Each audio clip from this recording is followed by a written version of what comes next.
Another week in New York Mets baseball has wrapped up, which means it's time for another weekly recap. Welcome to Mets Weekly, presented by Empire Sports Media. On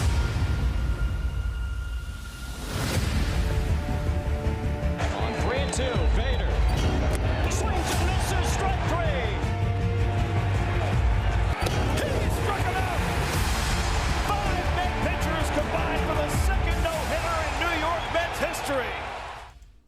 So all in all, this was a decent week for the Mets. It definitely could have been better and should have been better considering the teams that they were facing, teams that are under 500 like the Cincinnati Reds and the Miami Marlins. The Mets got things started off on the right foot on July 4th, and there were some early fireworks from Brandon Nimmo hitting a 3-run homer to get the Mets ahead. And then you had Francisco Lindor add on with a home run of his own, Dom Smith with a 2-run double, Eduardo Escobar got an RBI single, and a really good starting pitching outing by Taijuan Walker. He went 6 innings, giving up 4 hits. 3 runs, they came from a 3-run homer by former Met Brandon Drury. 1 or maybe even 2 of those runs could have been avoided if Francisco Lindor made a play where it was a ground ball hit right to him. He missed it altogether. The Mets couldn't get any of the runners that were on base. Drew Smith came in, he gave up a home run, and that's going to be a theme of the week as we'll get to these other games. But, Colin Holderman came in, pitched a really nice 8th inning, and then Seth Lugo gave a pitch a scoreless 9th inning. The second game of the series, there was no fireworks from the Mets offense. They got shut down by Reds lefty Nick Lodolo and the awful Cincinnati Reds bullpen. Lodolo pitched a pretty good game all in all, but he only went 4 2/3 innings, so the Mets had that 1 out in the 5th inning and the 6th, 7th, 8th, and 9th against a really poor Reds bullpen, and they were not able to score a single run. And the guys that really struggled in this game were Francisco Lindor and Pete Alonso, because Starling Marte got on base in all 4 of his plate appearances in this game, but he got stranded all 4 times by Francisco Lindor and Pete Alonso. Pete Alonso leads all of Major League Baseball in RBIs. Francisco Lindor, he's top 5 in the National League. So you really hope that if those guys had all those opportunities, they would be able to get Starling Marte home at least once against this really poor Reds pitching staff, but nothing was doing. You had Marcano with a couple hits. Other than that,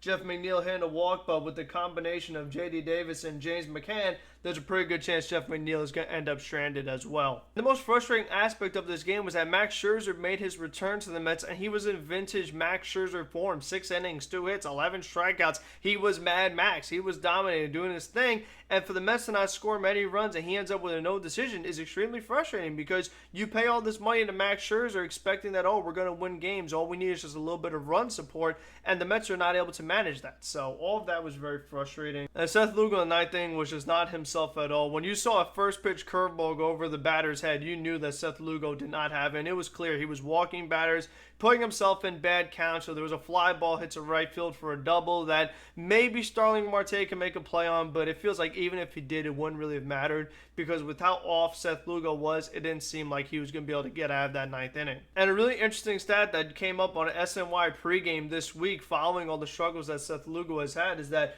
with no days of rest, Seth Lugo this season has a 10.38 ERA compared to days where he has at least 1+ day of rest. It's at 2.63. So Seth Lugo had pitched that scoreless inning in the first game of the series, but then when you bring him back the second game, he was not nearly as effective. And this isn't the first time this has happened this season, so I wonder if this affects the way Buck Showalter utilizes Seth Lugo, and maybe use him as a guy that you bring him in the 6th inning. Maybe he gives you 2 innings if he gives you a really nice 6th, instead of using him for the 7th one day and the 8th the next day. It all comes down to trying to put your players in the best positions to succeed, and for whatever reason this year, it looks like Lugo is not able to handle pitching on back-to-back days. And then the Mets were able to win the series in the last game, but it was as stressful as possible because they were down 3-2 in the 9th inning, and you were like, you cannot lose a series to the Cincinnati Reds in Great American Ballpark, which is so hitter-friendly, and a team that just isn't that good. You're not facing Luis Castillo, you're not facing Tyler Mahle. There's no excuse why the Mets can't win. Facing Ashcraft, whatever his name is.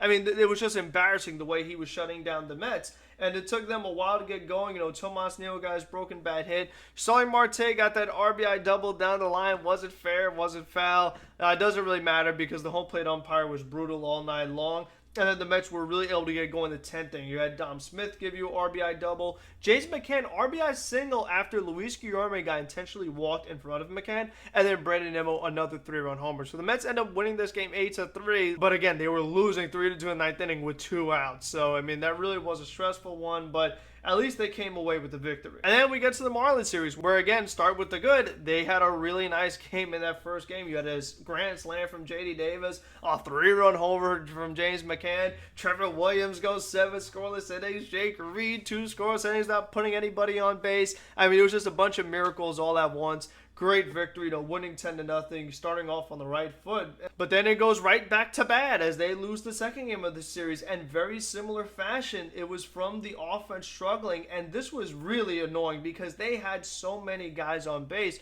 And the real culprit of this game was Eduardo Escobar, who stranded 7 runners. He struck out twice with runners on base. I mean, there was one where he had runners at third and second, 1 out, and he can't even put the ball in play to at least get a sacrifice fly or an RBI ground out. Just put the ball in play. And then he goes down on a check swing, and it's like, what are we doing? And then later on, Escobar's in a 2-0 count. There was a pitch that looked outside, and the umpire scorecard shows that that pitch was indeed outside. But you know what? It's hard to really make excuses for Escobar because he's a guy that for his career, he's been much better than this with runners on base. And I'm going to get to him later. I have a whole segment about Escobar and third base in general that we're going to do after we recap all the games. There's nothing worse when you have such a winnable game against a team like the Marlins and the Mets were unable to capitalize. And, Escobar was not the only guy that struggled. Don Smith left 3 runners on. Marte left some guys on. Lindor. I mean, everybody struggled in this game. There was way too many strikeouts total. Tomas Nido stranded a couple guys with his strikeouts. It was just an all-around brutal performance on offense, and they wasted a good Chris Bassett start. Drew Smith, he gave up another home run, and then Joey Rodriguez gave up an insurance run. So that made it even harder to make a comeback. The only offense the Mets were able to get was solo home runs from Brandon Nimmo and Francisco Lindor. And then very similar to the Red Series, the Mets had to have another nail-biting walk-off win as they were losing in the 10th inning, and then they were able to win. They got some really poor defense by the Miami Marlins. They were just throwing it all over the place in the infield. They win on the error. Brandon Nimmo hits a comeback to the pitcher. He throws it wide at first base. Tomas Nido scores. So the Mets were able to get pretty much a lucky win because if the Marlins could play any kind of defense, the Mets in all likelihood lose this game. They got another home run from Lindor. They got a home run from Pete Alonso. But other than that, there wasn't much else going on from the offense besides JD and Guillorme drawing some walks. And then obviously Tomas Nido getting that double to get the Mets at least tied in that 10th inning. The Mets followed up with another extra inning game, this time against Sandy Alcantara. So it was no surprise that the Mets didn't score any runs. Alcantara was doing his thing. Mark Candy had a hit. He had a couple of walks. Lindor hit. Alonso hit. But again, not being able to string these hits together, just leaving guys on base. Luis Guillorme had 3 hits in this game, but Tomas Nido stranded him every single time. So it's gotten to the point now where if the Mets are not hitting the ball out of the ballpark, they're not really scoring because they will get their hits, they'll get their walks, but with all of them being singles and a walk, obviously only getting the 1 base,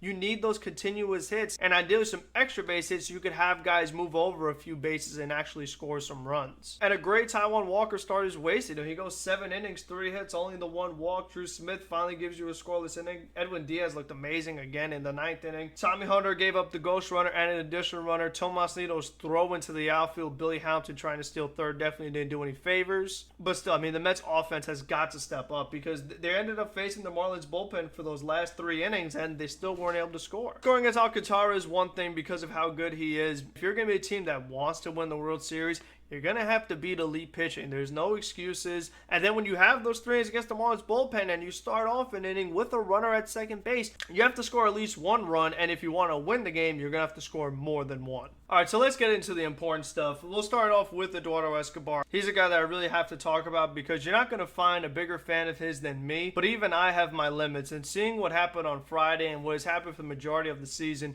it really is unacceptable because of what Escobar was brought in to do. And that was to be a guy that has some power that could drive in runs. And he clearly has not done that this year nearly close to the way we expect him to because last season between Arizona and Milwaukee, he batted .278 with runners on base compared to this year where he's batting .184. And in more than 50 less plate appearances, Escobar has already struck out more with runners in scoring position than he did last season. So in the past, he had been much better with runners on than he has this year. For whatever reason, he hasn't gotten the job done. He's striking out too much. And just the overall position of third base continues to be a problem for the New York Mets ever since David Wright retired. And we know that Escobar was signed in to be a stopgap, be a temporary placeholder at third base until one of the New York Mets prospects took over. In all likelihood, it's going to be Brett Baty, because from what we've heard, Mark Vientos is not a great defensive third baseman. Ronnie Mauricio has not gotten enough reps at third base, so if anything, the only guy that could realistically take over is Brett Baty. And then the third base trade market, there really isn't much going on. The most realistic name that's out there is Brandon Drury, who the Mets already had, and he wasn't good enough to be their starting third baseman, and he's a guy that has done much better at Great American Small Park than he has away. And you know how it goes. Just look what happened with Escobar. You put on that Mets uniform, all of a sudden you're not a good hitter anymore if you play third base. I don't know what kind of voodoo magic they've done over there, but whoever the Mets bring in, they can't seem to hit. But eventually you feel like the Mets have to do something. Luis Guillorme is not good with runners on base either. He's a guy that really is the one that gets on base for others to bring him in. So it's not an easy transition, even though he is great defensively. His numbers with runners on base are not amazing either. And the Mets are hesitant to call up Mark Vientos, even though he's been in AAA all year. He's been hitting home runs. He has too many ground balls and strikes out too much to be called up. I think it's still worth at least considering, because it's clear that this team does need a spark. They need a boost. They need something different. Or else you're just going to leave Escobar out there struggling, and it's clear that he's struggling because he keeps bringing it up and talking about it, and he's changing his belt and changing his shoes. So it's clearly in his head right now, which is the worst thing that could possibly happen, especially when you're playing in New York. So it's something that the Mets are going to have to figure out. But to go along with what the Mets have to figure out, I'm just going to talk about the overall depth because of the things that have happened these past few days. We'll start off with Starling Marte leaving Saturday's game early due to some groin tightness, and James McCann leaving due to some left side discomfort. James McCann ended up on the injured list because it looks like there's a bit of an oblique thing going on. Buck Showalter just said that James McCann will miss more than just the minimal 10 days. Obviously, the other catcher the Mets have on the 40-man roster is Patrick Mazeika, so he's back. And if you remember, the last time that McCann was hurt, as time went on, Tomasito played a whole lot, and Patrick Mazeika barely got any starts. If anything, it seemed like Tomasito was playing maybe 5 out of 7 games. So I just wonder how that's going to affect Nito, because we've seen him come through with runners on base occasionally. Obviously, that Saturday game in extra innings, but I think that if Tomasito plays every single day, he's going to get tired legs being the catcher every day, and he's not going to be as good a hitter. And then Patrick Mazeika, I mean, there isn't much there. You're not getting offense. You're not getting defense. He's just there to catch the ball and throw it back to the pitcher. Another catcher, a veteran that you could trust a little more defensively and offensively. As much as I'd love for them to call Francisco Alvarez, he definitely is not ready yet. He just got called up to AAA, so let's give him a little more time before we make such a drastic move. And then also, the Mets have Jeff McNeil going on paternity leave, so he will not travel with the team to Atlanta. It's unclear if he'll play in any games in this upcoming Braves series, so it looks like the guy that might be called up for Jeff McNeil is Travis Jankowski, a guy who cannot hit the ball out of the infield. The Mets already have Ender Inciarte on this team on their bench. Starling Marte avoided the injured list. He's right now listed as day-to-day. If let's just say Starling Marte did get injured, the only other position players that are on the Mets 40-man roster is Kramer Robertson, Mark Vientos, who apparently isn't ready, Khalil Lee, who we know they have no faith in, and Nick Plummer. If it was up to me, I personally would just tell Ender Inciarte to kick rocks, and I would call up Khalil Lee. If all I'm having is a backup outfielder that has some speed, give me Khalil Lee, because at least Khalil Lee has some power, which Ender Inciarte has zero power. He will not hit a single home run this whole season. And Khalil Lee, at least he's young. At least there's upside and there's potential. He just can't seem to hit the ball. But if he does hit the ball, it's going to go somewhere. Ender Inciarte is way past his prime. He has nothing left in the tank. There is no point in having him on this roster at all when you have a young guy like Khalil Lee. And if I already have Ender Inciarte or Khalil Lee to be on the roster as a guy who's a backup outfielder for defense and gives me some speed,